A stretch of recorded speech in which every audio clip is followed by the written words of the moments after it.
1 tahun sudah negara kita mengalami pandemi COVID-19.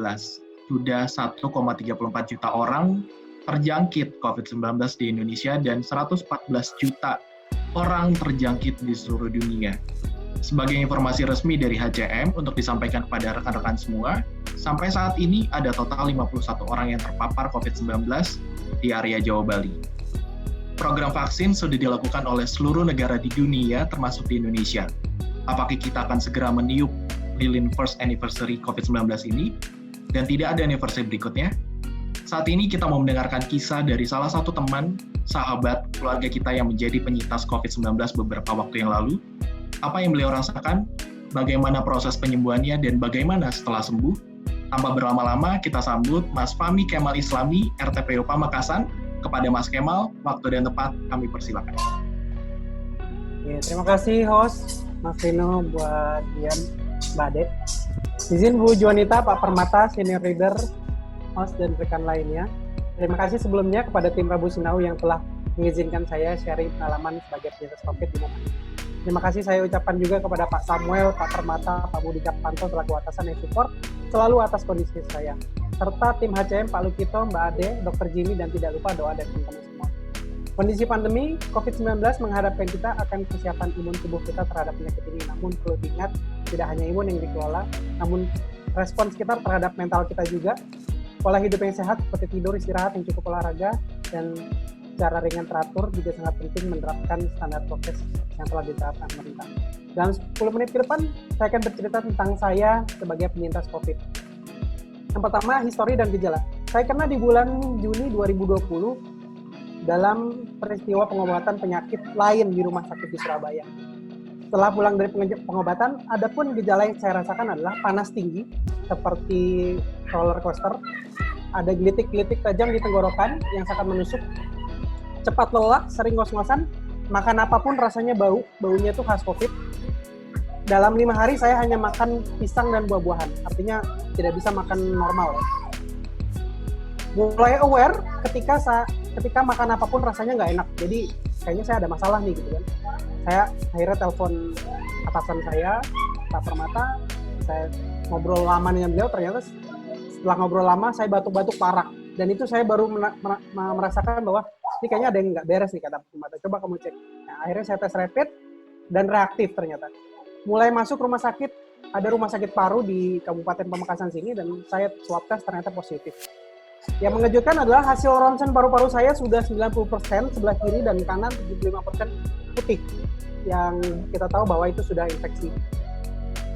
Respon dan action. Responnya saya tidak memberitahu keluarga secara umum karena terkait psikis saya dan juga keluarga. Info teman, kerabat kerja terdekat demi kontak tracing. Kemudian, alhamdulillah, respon keluarga saya sangat baik karena istri saya juga seorang dokter. Jadi tidak ada respon yang berlebih dari keluarga saya terhadap saya. Dan secara psikis, saya mencoba untuk happy karena info teman-teman yang menguatkan adalah it is you versus the virus. Kita, antibody kita dengan virus, jadi tidak ada yang lain dari itu. Kemudian berdoa boleh, tapi jangan doa yang stres juga gitu ya. Gimana-gimana, doa, saking rinti dan seterusnya nggak boleh, jadi harus tetap positif. Kebayang ya, waktu itu saya tiap hari ada WA minta maaf gitu. WA maaf tentang saya, ya mungkin saya tidak lama lagi di 2 minggu itu, karena saya pasien kedua positif di Jawa Timur setelah almarhum Pak Topan. Jadi wajar Pak Permata dan senior leader Pak Budi Capanto lain sudah sangat serius terhadap saya. Terlebih kiri kanan kamar saya ketika saya masuk ruang isolasi itu sudah nggak ada, artinya sudah almarhum semua. Jadi kiri kanan saya sudah nggak ada, saya di tengah-tengah tuh masih hidup, alhamdulillah. Di ruang rumah sakit masuk ruangan isolasi yang dimana exhaust fan-nya itu berisik banget untuk menyedot udara keluar supaya tidak ada virus yang ada di dalam, sehingga semua jendela juga ditutup dan perawat hanya dalam jam-jam tertentu saja boleh masuk. Jadi biasanya kita kalau perawat itu bisa langsung datang, ini nggak bisa karena jam-jam tertentu saja. Alhamdulillah juga nggak stres karena saya udah biasa camping, ya anggap aja camping. Dan yang paling penting, saya selalu pakai oksigen ketika tidur. Masker oksigen ketika saya drop, saya kan tidak tahu kapan drop, jadi saya ambil masker oksigen saya. Dan beberapa cerita menarik, tidak hanya kadar oksigen yang di jari ini, tapi di dalam darah juga bisa lebih rendah. Nanti kita tanya dokter. Bagaimana keluarga? Ternyata sekeluarga saya juga positif, istri, anak-anak saya juga positif, namun selang seminggu sudah negatif. Yang ketiga, perawatan dan penyembuhan. Di rumah sakit saya dikasih vitamin dan makanan sehat. Jujur baru 2 hari masih belum bisa makan, tapi masih makan buah aja. Namun setelah 2 hari dirawat di rumah sakit baru bisa makan. Karena baunya sudah hilang dan alhamdulillah gejala-gejala saya sudah hilang semua. Kemudian beberapa yang disarankan dari teman-teman seperti minum madu, suplemen, kayu putih yang teman-teman tahu juga, belum juga negatif sampai hari ke-14, tetap positif. Info teman-teman jangan stres karena khawatir nanti antibody tidak efektif. Ya kalau saya sih ngakalinnya pakai nonton YouTube, TikTok gitu ya. Karena dikit-dikit bisa ketawa dan video call dengan keluarga yang kangen lah. Nah, sesuai algoritma terupdate pada waktu itu, saya bisa dibolehkan pulang meskipun positif karena sudah melebihi 2 minggu. Asalkan tidak ada gejala, saya pulang. Kemudian dirawat di rumah dan berpikir istirahat aja udah cukup sih kayaknya, tapi ternyata salah gitu. Masih belum negatif. Mencoba untuk berolahraga seperti biasa, berlari, sepedahan sesuai hobi saya, ternyata malah nggak boleh. Malah dimarahin karena nggak boleh olahraga terlalu berat dulu. Nanti imunnya malah ngedrop. Nah ini yang juga saya pelajari. Berselang 2 minggu saya selalu rajin swab test dengan mencoba beberapa suplemen yang disarankan keluarga dan teman-teman. Namun belum ada hasil negatif. Walhasil berjemur, saya rutinkan dan minum susu atau makanan kaya vitamin D. Di swab yang ke-7 atau total 4 bulan dari tes positif pertama, saya baru mendapatkan hasil negatif dan alhamdulillah. Total hari ini saya sudah melakukan 8 kali swab test dan dapat 2 kali positif berturut-turut, yang artinya saya sudah dinyatakan sembuh. Sudah juga terdaftar sebagai calon donor plasma di Telkom Group dan menunggu jadwal vaksinasi sesuai tiket di aplikasi Peduli Lindungi.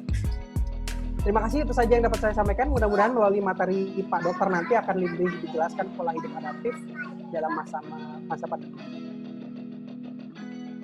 Saat ini kita akan mendengarkan pola hidup adaptif di masa pandemi, bagaimana perkembangan kasus COVID-19 di tahun pertama, bagaimana gejala-gejala yang dialami, bagaimana pencegahan dan vaksin yang saat ini sudah dijalankan pemerintah.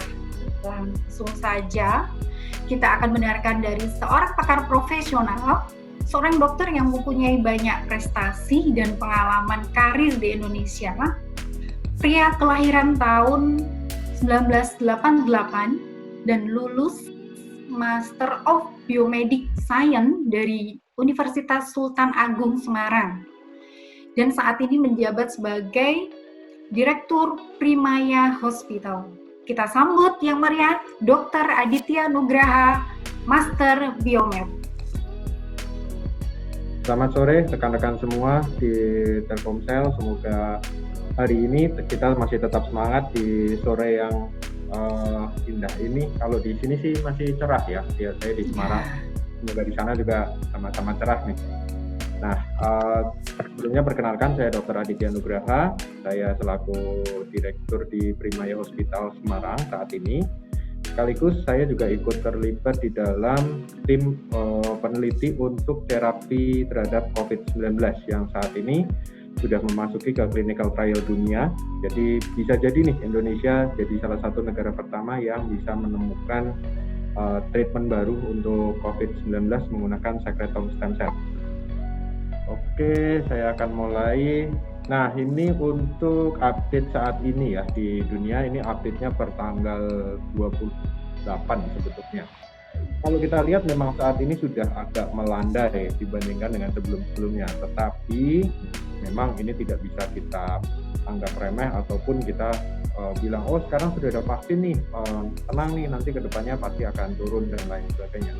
Hati-hati, karena COVID itu memang penularannya termasuknya sangat cepat dan sekali kita lengah maka kasus akan kembali naik. Contohnya kalau di Indonesia saat ini waktu itu sempat turun sedikit di bulan Oktober, kemudian meningkat secara drastis di bulan November, Desember, dan ini agak turun setelah melewati periode di Januari mulai vaksin itu mulai menurun. Nah, penyebab utama tentunya adalah mobilitas manusia. di mana banyak orang berkumpul dan di situ tidak dilakukan protokol kesehatan, maka potensi untuk terjadinya COVID itu akan besar sekali. Pengalaman saya pribadi waktu itu, saya masih posisi di Bekasi saat itu. Kakak saya berobat untuk penyakit lain sebetulnya. Berobat untuk penyakit lain, gejalanya sama sekali nggak ada gejala pernapasan ataupun gejala yang aneh-aneh itu nggak ada sama sekali. Ternyata setelah selesai berobat, karena saya bilang, kamu recovery dulu deh di rumah, takutnya nanti kalau misalkan kamu langsung pergi pulang ke Semarang, nanti ada apa-apa lagi gawat. Udah, kita santai aja, kita ngobrol sama keluarga, kita ketemu. Tiba-tiba diinfo, ini mertuaku swab kok positif. Saya tanya, rumah kamu masih tinggal serumah sama mertua? Masih. Aduh, gawat. Udah, langsung dia saya bawa, saya swab positif. Kemudian saya cek untuk saya sendiri masih negatif saat itu. Tetapi karena takutnya masih masa inkubasi. Jadi ini juga masukan buat teman-teman bahwa pemeriksaan swab itu ataupun pemeriksaan terhadap COVID kita harus perhatikan waktu. Karena kalau waktu pengambilannya itu salah, maka bisa terjadi false negatif. Waktu itu saya masih negatif, kemudian saya sih posisinya, udahlah, orang saya kerja di rumah sakit, saya isolasi mandiri di rumah sakit 3 hari. Harapannya, andai saya positif, istri dan anak saya nggak kena. Ternyata 3 hari dites, saya udah positif, istri positif, anak positif. Saya telepon ke rumah, semua saya minta tes, ayah, ibu, saudara-saudara semua positif. Ya itu gara-gara, ya kita nggak bisa bilang gara-gara satu orang ya, tapi ya itulah sehingga faktor resiko untuk terjadinya COVID cepat sekali, sehingga terbentuk klaster keluarga. Kemudian, nah ini sekedar pengingat saja, tentunya saat ini kita semua udah, COVID-nya kemarin sudah ulang tahun, sudah merayakan ulang tahun, jadi mestinya sih teman-teman sudah pada tahu ya, penularannya droplet, dari batuk, dari bersin, kemudian transmisi melalui udara, contohnya kalau ada tindakan-tindakan yang menimbulkan gelembung udara, misalkan tindakan di dokter gigi, di rumah sakit, dan lain sebagainya. Itu bisa menimbulkan penularan melalui udara. Transmisi vomit ini adalah transmisi melalui bagian-bagian yang disentuh oleh, bukan bagian yang disentuh, tapi bagian yang terkena cairan, baik itu dari hidung ataupun dari mulut, dari orang yang terpapar COVID sebelumnya. Mode transmisi lainnya masih belum diketahui, apakah dari feses ataupun dari hewan, itu masih belum jelas. Nah, ini dia tanda dan gejalanya. Yang paling umum ada beberapa gejala ya, tentunya tadi sudah disampaikan Mas Kemal, demam, batuk, rasa tidak nyaman di tenggorokan, rasa aneh, rasa sakit menelan, cepat lelah, kemudian hilang penciuman, berubah penciuman. Nah, itu berbagai macam gejala, dan bahkan kadang-kadang gejalanya tidak ke arah pernapasan, tetapi ke arah pencernaan, diare, kemudian mual, muntah, itu bisa menjadi salah satu gejalanya juga. Kemudian kalau seandainya tidak ada gejala itu, mungkin bisa muncul gejala berupa bercak-bercak di kulit, bercak-bercak kemerahan. Ya kalau kita lihat kemarin sempat masuk di berita adalah Dewi Persik, itu kelihatan kulitnya semua berubah jadi merah. Nah, itu berbagai contoh gejala. Nah, ini yang perlu kita perhatikan. Baru saja beritanya muncul adalah Corona B117 sudah masuk di Indonesia. Ini merupakan varian baru dari Inggris. Nah, yang ini bedanya apa sih sebetulnya dengan COVID yang sebelumnya? Nah, bedanya adalah kalau yang ini dia lebih cepat menular. Dikatakan 70% lebih menular dibandingkan dengan varian sebelumnya sebelum COVID ini bermutasi. Tetapi apakah ini lebih ganas ataupun lebih menimbulkan kematian? Belum ditemukan jawabannya. Tetapi sampai saat ini belum terbukti bahwa varian baru ini menimbulkan kematian yang lebih sering daripada yang sebelumnya. Tetapi gejala yang paling khas pada B117 adalah di tenggorokan. Jadi ini fokus utamanya adalah gejala di tenggorokan, baik itu batuk ataupun nyeri menelan. Nah, kemudian disertai dengan kelelahan yang amat sangat. Ini dikatakan adalah gejala khas dari yang B117.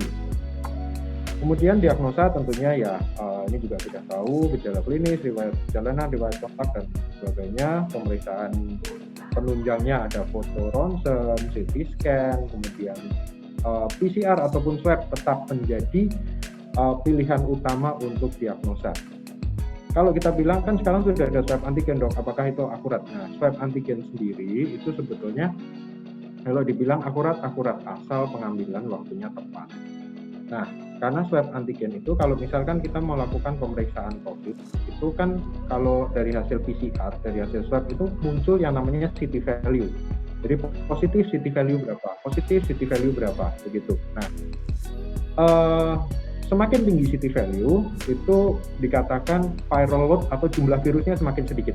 Semakin rendah CT value maka jumlah virusnya semakin banyak. Jadi misalkan ketemu positif CT value 17, aduh itu sangat menular. Kalau positif CT value 38 mungkin mendekati sembuh. Kapan sih dikatakan negatif? Pada beberapa alat, beberapa laboratorium menggunakan CT value cut-off-nya di atas 40. Di atas 40 itu negatif. Nah, tapi tergantung lagi dengan spesifikasi alatnya. Itu agak berbeda-beda. Tapi biasanya 36 sampai 40. Begitu. Kita lihat aja nilai normalnya berapa menurut lab tersebut. Nah, kalau swab antigen itu sebetulnya efektif untuk CT value di bawah sekitar 28. Kalau sudah CT value di atas 28, itu resikonya akan lebih tinggi untuk terjadinya false negatif. Jadi seakan-akan swab antigen saya negatif nih, tapi ternyata dia COVID. Nah, itu dia. Contohnya siapa? Pak Anies Baswedan. Pak Anies Baswedan sudah melakukan pemeriksaan swab antigen negatif, tetapi swab PCR-nya positif. Begitu. Nah, ini contoh gambarnya paru-paru yang normal yang sebelah kiri ini kelihatan porsi hitam ini adalah porsi udara yang ada di dalam paru-paru. Jadi ini paru-paru terisi penuh oleh udara. Tetapi pada pasien dengan COVID itu paru-paru ini terisi oleh seperti apa ya? Seperti kabut yang namanya infiltrat. Nah, infiltrat inilah yang membuat seseorang dengan COVID itu jadi itulah kenapa kalau pasien dengan COVID bisa sampai sesak napas ataupun berat sekali lah untuk bernapas, bahkan menggunakan ventilator dan lain sebagainya. Nah, itu karena infiltrat. Untuk adaptasi kebiasaan baru sendiri, kita saat ini sudah banyak mengenal yang namanya 5M. 5M ini yang paling utama memakai masker. Nah, untuk teman-teman sekalian, untuk penggunaan masker sendiri kita harus perhatikan karena penggunaan masker juga harus benar. Paling aman saat ini adalah menggunakan masker 3 lapis, baik itu masker kain ataupun masker bedah atau yang saat ini sudah banyak beredar di pasar yaitu masker KN95 atau dikenal sebagai Jakpil. Nah, itu saat ini sudah cukup untuk menggunakan masker-masker tersebut. Kadang-kadang yang salah kaprah adalah bagaimana menggunakan maskernya, posisi penggunaan maskernya itu yang salah. Nah, termasuk misalkan digantungkan di dagu, kemudian misalkan kalau waktu makan digantungkan satu sisi, masih menggantung di pipi. Atau kadang-kadang kalau misalkan kita makan, kita pegang dari bagian depan masker, kemudian kita letakkan di meja, kemudian kita belum cuci tangan, pegang bagian dalam masker. Nah, itu juga fatal. Nah, penggunaan aksesoris yang saat ini lagi ngehits adalah strap masker. Apakah itu aman? Dibilang aman tergantung pemakaiannya, tidak sepenuhnya aman. Penggunaan strap masker kalau misalkan kita lepas, kadang-kadang kan posisi masker itu menggantung di baju sehingga dia akan menempel di baju. Nah, kalau misalkan posisinya itu kemudian berbalik menjadi bagian dalamnya yang bagian dalam masker menempel di baju, maka kita memindahkan virus dari baju ke hidung kita ataupun ke mulut kita. Jadi hati-hati dalam menggunakannya. Yang paling penting kedua adalah mencuci tangan dengan sabun. Oh ya, mungkin satu lagi untuk memakai masker, kalau menggunakan masker bedah itu jangan didobel ya. Karena penggunaan masker bedah double itu salah. Kalau mau meningkatkan efektivitas masker, gunakan masker bedah di dalam, dilapis lagi dengan masker kain 3 lapis di luar. Jadi yang three-ply. Masker bedah dulu, kemudian dilapis dengan masker kain yang three-ply. Nah, itu akan meningkatkan efektivitas dari 68% menjadi 92%. Akan lebih aman. Kemudian yang paling utama adalah mencuci tangan dengan sabun dan air mengalir. Itu paling penting. Nah, kadang-kadang nih, karena kita sekarang sudah banyak menggunakan hand sanitizer, kalau misalkan ada wastafel, ada sabun, tetap gunakan wastafel dan sabun. Itu tetap lebih efektif. Nah, karena penggunaan wastafel dan sabun itu akan membunuh kuman, membunuh virus dalam waktu 20-40 detik. Tetapi penggunaan hand sanitizer itu tergantung juga kadar alkoholnya berapa. Kalau kadar alkoholnya 70-75%, dia cukup efektif untuk membunuh. Tetapi usahakan, kalau misalkan ada air mengalir, cuci dengan air mengalir. Kemudian menjaga jarak. Nah, ini menjaga jarak itu dikatakan kalau ini kan penularannya melalui droplet. Kalau yang aman, minimal jaraknya adalah 1,8 meter. Tapi minimal kalau misalkan sudah 1 meter, tetapi keduanya memakai masker, sudah lebih aman. Kemudian menjauhi kerumunan, karena kalau kerumunan ini kadang-kadang yang kita takutkan penggunaan maskernya belum tentu semuanya benar. Kemudian mengurangi mobilitas, karena ya itu kita membawa virus dari luar, masuk kemana. Kemudian jangan lupa terapkan pola hidup sehat, olahraga, berpikiran positif, itu sangat penting. Yang tadi sudah disampaikan Mas Kemal, berpikiran positif. Kemudian penggunaan vitamin, nutrisi yang baik, itu efektif sekali untuk menjaga daya tahan tubuh kita. Sering-seringlah kita berolahraga di depan rumah tapi kena sinar matahari, maka vitamin D alami akan terbentuk di situ.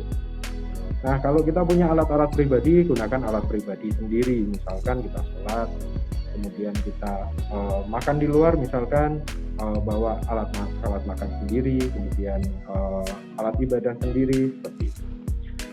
Nah, kemudian kalau misalkan teman-teman ada waktu untuk membuat desinfektan sendiri, ataupun kita membuat desinfektan jenis klorin, itu bisa digunakan untuk melap meja, melap laptop, melap handphone. Karena itu kadang-kadang suka lupa kita bersihkan. Itu yang namanya desinfeksi permukaan. Dengan menggunakan klorin, biasanya sih saat ini sudah banyak dijual bebas. Itu kita bisa meningkatkan kebersihan kita, menurunkan resiko penularan dari COVID.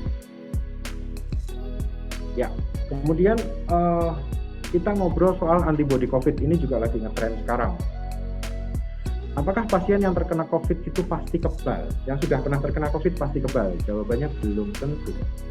Tubuh kita akan membentuk antibodi, iya. Masalahnya antibodi ini terbentuk berapa lama? Seberapa tinggi antibodi kita?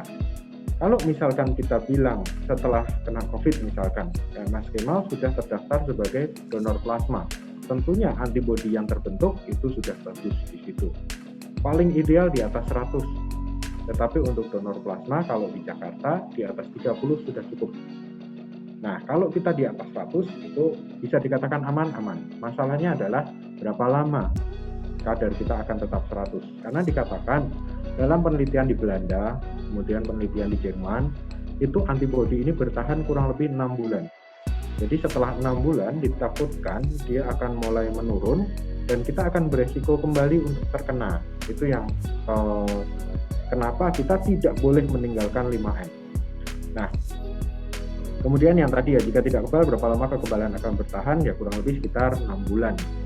Kemudian, nah ini dia, sehingga untuk menambah kekebalan alami, terutama untuk orang-orang yang belum pernah terkena COVID, diciptakanlah vaksin. Tujuan vaksin sama sebetulnya adalah membentuk kekebalan. Nah, kalau saat ini vaksin dikatakan bertahan sekitar 1-3 tahun. Ada yang 1-2 tahun, tergantung jenis vaksinnya. Apakah pasti 1-2 tahun atau 1-3 tahun? Kita harapan kita adalah pasti. Tetapi memang kita belum bisa menjawab secara eksplisit karena penemuan vaksinnya aja belum sampai 1 tahun begitu. Jadi harapannya iya. Kemudian bagaimana mengetahui tubuh kita punya imunitas? Lakukan yang namanya pemeriksaan serologi antibodi. Ini berbeda dengan rapid antibody, itu berbeda. Kalau rapid antibody untuk mendiagnosa, kalau serologi antibody itu untuk mengetahui seberapa sih kadar kekebalan tubuh kita.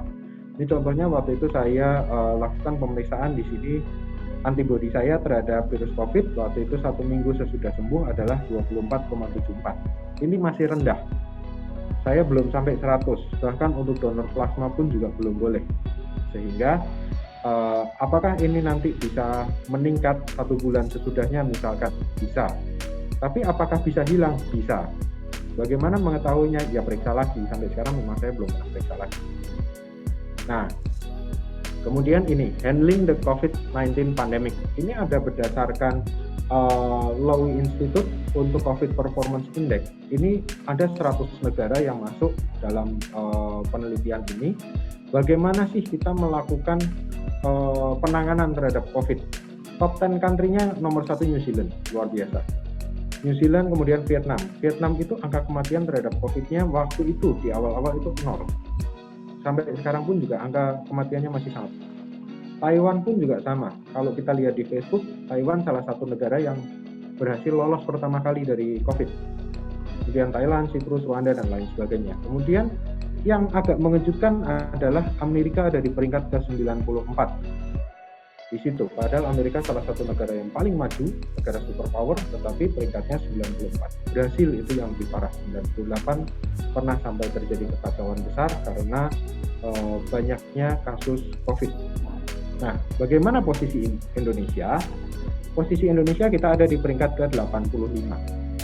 Nah, di peringkat ke-85 ini adalah data sampai 9 Januari 2021. Tetapi setelah tanggal 9 Januari, di sini ada suatu hal yang luar biasa dari pemerintah kita, dari Kementerian Kesehatan, yaitu Indonesia menjadi salah satu negara yang mendapatkan vaksin terbanyak. Nah, sesudah ini harapannya kalau misalkan kita lihat, nanti ada datanya juga. Nah, kalau misalkan kita sampaikan, Indonesia ini termasuk beruntung untuk bisa mendapatkan vaksin. Kenapa? Nah, sebelum kita beranjak ke sana, kita ngobrol dulu tentang vaksin. Apakah vaksin ini solusi dalam pandemi? Kalau dibilang solusi dalam pandemi, saat ini bisa dikatakan iya. Dalam kondisi situasi seperti ini, yang paling mungkin untuk mengurangi angka aktifnya ataupun angka penularannya ataupun angka kematiannya ya vaksin saat ini. Kemudian apakah langsung kembali ke normal? Tidak, jawabannya. Yang dimaksud dengan kembali ke normal, berarti kita bisa bebas jalan-jalan tanpa masker, kita bisa bebas bersalaman, cipika-cipiki. Bukan seperti itu, tetapi menuju ke situasi normal baru, itu yang tepat. Jadi bukan kembali ke normal yang lama, normal, tetapi new normal. Kemudian siapa targetnya? Kemarin juga ini tentunya teman-teman sudah banyak tahu untuk targetnya. Pertama kali waktu itu memang nakes, kemudian saat ini lansia, kemudian petugas yang berhadapan dengan banyak orang, kemudian sampai nantinya ke masyarakat umum. Apa saja jenis-jenisnya, ini nanti ada penjelasannya. Kemudian bagaimana perizinannya, nanti juga ada. Nah, ini kalau kenapa sih tadi kita walaupun kita peringkat ke-85, kita jangan pesimis, karena itu data sampai tanggal 9 Januari. Nah, sesudah itu Indonesia melakukan gebrakan yang luar biasa dan bahkan sampai PBB dan WHO mengapresiasi begitu luar biasa terhadap Indonesia. Karena Indonesia sudah mengamankan 600 juta dosis vaksin. Nah, dikatakan seandainya saat itu terlambat ambil keputusan untuk kita ambil 600 juta dosis vaksin, maka kita harus menunggu 3,5 tahun lagi baru dosis vaksin itu bisa tercapai. Kenapa? Seluruh dunia saat ini butuh. Seluruh dunia saat ini mencari. Dan kita melakukan di waktu yang tepat. 75% vaksin sudah di-booking hanya untuk negara tertentu saja. Dan sampai saat ini, per hari ini, masih ada 130 negara yang sama sekali belum punya akses menuju vaksin. Begitu. Nah, apakah aman untuk vaksin? Karena orang-orang mungkin masih ragu, ini benar nggak sih? Vaksin ini benar nggak sih? Aman nggak? Kalau sampai sekarang kita lihat, untuk jumlah kasus yang sudah divaksin hingga saat ini, kasus kejadian ikutan pasca vaksinnya masih sangat rendah. Jadi paling gejala-gejala yang muncul itu infonya sih, karena saya juga belum pernah divaksin karena sebagai penyintas. Nah, tapi dari teman-teman yang saya vaksin waktu itu, infonya adalah gejalanya setelah selesai divaksin mengantuk. Kemudian sempat yang paling berat itu paling hanya ada rasa tidak nyaman di belakang kepala, tetapi sesudah minum paracetamol besoknya sudah sembuh.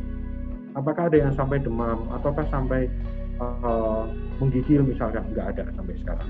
Kemudian memang ada berita-berita tentang setelah vaksin positif kemudian meninggal. Itu dipastikan bukan karena vaksinnya. Karena vaksin yang kita gunakan saat ini Sinovac itu menggunakan virus yang inaktif, virus yang sudah diinaktifkan. Jadi tidak mungkin virus yang inaktif itu dia akan menginfeksi seseorang kemudian menjadikan orang itu positif. Tentunya antara sebelum vaksin orang itu sudah positif atau sesudah vaksin dia tertular dari orang lain sebelum kekebalannya terbentuk sempurna. Kapan kekebalannya terbentuk sempurna adalah 14 hari sesudah vaksin kedua. Jadi vaksin pertama hari ini, vaksin kedua 14 hari kemudian, 14 hari kemudian baru akan terbentuk kadar maksimal dari kekebalan tubuhnya. Nah, kemudian vaksin ini tentunya sudah melewati berbagai macam penilaian dari WHO hingga boleh beredar. Yang pertama profil keamanan, kemudian potensi efikasi, stabilitas, jangan sampai vaksinnya gampang rusak, begitu keluar kulkas rusak misalkan. Pemberian vaksinnya itu juga harus dipertimbangkan. Enak kita menggunakan suntikan ke otot. Nah, mungkin kalau misalkan pemberian vaksinnya harus dimasukkan langsung ke paru-paru, itu stres semua itu. Nggak mungkin. Nah, kemudian ketersediaan vaksin, ini juga menjadi pertimbangan. Nah, dari pertimbangan itu muncul yang namanya Emergency Use Authorization atau EUA. Ini bukan izin edar bebas di mana kita bisa sembarangan datang ke rumah sakit, beli vaksin, bayar, bukan seperti itu. Tapi ini adalah izin untuk emergency. Jadi harus dalam pengawasan. Kemudian pertimbangan vaksin, apakah kali ini eliminasi ataupun pengendalian? Kalau dibilang eliminasi saat ini sulit, kalau kita betul-betul mengeliminasi, membuat kasus COVID ataupun virus COVID ini sama sekali hilang dari dunia, ini sulit. Eliminasi yang terjadi adalah waktu itu cacar, tapi bukan cacar yang sekarang, cacar air itu bukan. Jadi cacar yang zaman dulu, cacar namanya smallpox, berbeda dengan yang sekarang, itu betul-betul tereliminasi. Nah, yang sekarang kita lakukan adalah pengendalian. Harapannya agar kasusnya tidak terlalu banyak, ataupun kasus tidak terlalu banyak, atau kasus kematiannya bisa ditekan. Begitu. Jadi tujuan vaksinnya saat ini mencegah kematian, ya. Menurunkan angka kesakitan, ya. Mencegah penularan pada resiko tinggi, jelas. Targetnya siapa? Ya, sesuai dengan target yang sudah dibuat oleh pemerintah kemarin. Mengapa sih vaksin menjadi urgensi pemerintah? Yang pertama, Indonesia punya populasi yang besar sekali. Kemudian, jujur, secara ekonomi, secara komoditas, vaksin ini apakah dibilang komoditas strategis? Ya. Vaksin ini tetap di situ ada perhitungan, istilah kata perhitungan keuangan dan lain sebagainya pastinya ada. Tapi target itu yang paling utama adalah untuk mengembalikan roda ekonomi. Seberapanya banyak sekali perusahaan, usaha, pabrik, orang yang terhantam oleh pandemi ini. Seberapa banyak hotel tutup, restoran tutup, mall jadi sangat sepi, bioskop tutup, kemudian pengusaha pada gulung tikar, orang-orang kena PHK. Harapannya itu yang bisa dikembalikan agar roda ekonomi kembali berjalan. Nah, tentunya pengembangan bersama ini koordinasi dengan semua center-center pendidikan, UNER, UGM, ITB, LIPI, UI, Lembaga Biomolekular Eijkman, dan yang terakhir Undip yang kemarin juga masuk ke berita tentang vaksin Nusantara, vaksin menggunakan dendritic cell. Nah, kemudian jenis-jenis vaksinnya itu apa? Jenis vaksin ini macam-macam. Nah, di sini. Ini contoh-contoh vaksin yang saat ini sudah beredar, misalkan dari AstraZeneca. AstraZeneca ini menggunakan virus yang sudah dimodifikasi secara genetik. Jadi menggunakan vektornya membawa sesuatu yang sifatnya seperti virus tersebut. Itu namanya viral vector. Yang DNA-nya sudah dimodifikasi sehingga begitu masuk dia akan menimbulkan yang namanya spike protein. Spike protein ini adalah respon tubuh yang kemudian akan dibawa ke dalam sistem imunitas kita. Pada akhirnya sistem imunitas kita akan belajar untuk mengenali oh kalau misalkan ada virus namanya COVID ini, maka kita harus begini. Nah, itu tujuan utamanya untuk yang viral vector. Kemudian Moderna ini juga saat ini juga cukup ramai karena yang paling terkenal saat ini adalah Sinovac, Moderna, dan Pfizer. Nah, Moderna ini menggunakan RNA-nya. Jadi RNA yang sudah dimodifikasi. Diambil sebagian dari gennya si virus tersebut, kemudian direplikasi, dibuat dalam jumlah banyak, kemudian RNA tersebut akan dimasukkan ke dalam tubuh pasien sehingga dia akan menimbulkan spike protein juga. Apakah berbahaya? Apakah menimbulkan setelah divaksin akan jadi COVID? Enggak, karena ini sudah RNA modified, jadi berbeda dengan vaksin hidup. Nah, kemudian Pfizer juga sama menggunakan RNA virus, tetapi yang jadi problem di sini adalah penyimpanannya. Penyimpanannya harus menggunakan kulkas suhu minus 70 derajat. Ini yang menyebabkan kesulitan kita untuk melakukan vaksinasi massal menggunakan produk Pfizer. Gitu, sehingga pemerintah mengambil kebijakan yang diambil adalah Sinovac. Sinovac ini menggunakan inactivated virus, jadi berbeda lagi, bukan modified viral vector, bukan RNA, tetapi inactivated virus. Virusnya yang langsung yang sudah diinaktivasi. Harapannya semuanya sama, menimbulkan spike protein, imunitasnya akan diproduksi sehingga tubuh kita akan mengenali virus tersebut. Enaknya adalah untuk Sinovac ini bisa disimpan menggunakan kulkas standar, kulkas rumah tangga dengan suhu 2-8 derajat Celcius. Sehingga ini yang paling ideal untuk dilakukan vaksinasi massal. Dan sampai sekarang kita bersyukur bahwa tidak ada efek samping berat yang terjadi. Kemudian efektivitasnya sebetulnya untuk vaksin itu dinilai efektif kalau di atas 50%. Dan kemarin waktu dilakukan penelitian kan untuk Sinovac ini sekitar 63% kalau saya nggak salah ingat. Jadi apakah dibilang efektif? Dia akan menurunkan kasus sampai 63%. Jadi otomatis akan terkendali, ya, gitu. Jadi ini salah satu solusi yang tepat yang diambil oleh pemerintah. Nah, kemudian ini kalau kita bilang jenis-jenisnya seperti apa dan seandainya dijual secara mandiri, maka perkiraan harganya seperti ini, jenis-jenisnya yang bisa masuk seperti ini. Nah, yang membedakan adalah jarak antar vaksin. Kalau Sinovac 14 hari, AstraZeneca 28 hari, Moderna 28 hari, dan lain sebagainya. Nah, saat ini per 28 Februari dari total sasaran vaksinasi sebanyak 181.554 orang, saat ini vaksinasi ke-1 dan kedua itu sudah 1,6 juta, vaksinasi keduanya sudah 998.000. Dan ini memang masih 0, sekian persen lah, 0, sekian persen dari total populasi. Tetapi seperti kita ketahui ini 28 Februari. Kemarin di awal Maret vaksinasi lansia sudah dimulai. Gitu. Jadi harapannya angka ini akan terus-menerus naik. Nah, ini juga salah satu yang cukup keren bahwa Indonesia jadi negara pertama di Asia Tenggara yang sudah menerapkan vaksin drive-thru sehingga pasien-pasien tidak perlu berkerumun, tidak perlu menimbulkan kerumunan baru, tetapi sudah dilakukan secara drive-thru. Nah, ini juga sama tadi Menkes mengatakan bahwa Indonesia sudah bisa mendapatkan vaksin COVID-19 duluan. Nah, kemudian ini juga data di Indonesia per tanggal 27 Februari. Saat ini memang yang sudah full vaccinated sudah mendapatkan 2 dosis baru 0,36% dari total populasi. Tetapi kalau kita lihat grafiknya dia akan semakin naik dan harapannya ini akan semakin naik sehingga mencakup target untuk mencapai suatu herd immunity atau kekebalan massal. Begitu kira-kira yang bisa saya sampaikan untuk update dan adaptasi kebiasaan baru beserta vaksin. Untuk kurang dan lebihnya saya mohon maaf. Terima kasih. Kami juga mengucapkan terima kasih kepada narasumber kita di Rabu Sinau Chapter 41 ini, Dr. Aditya Nugraha, Master Biomed. Terima kasih untuk sharing dan juga yang bermanfaat yang sudah dibagikan.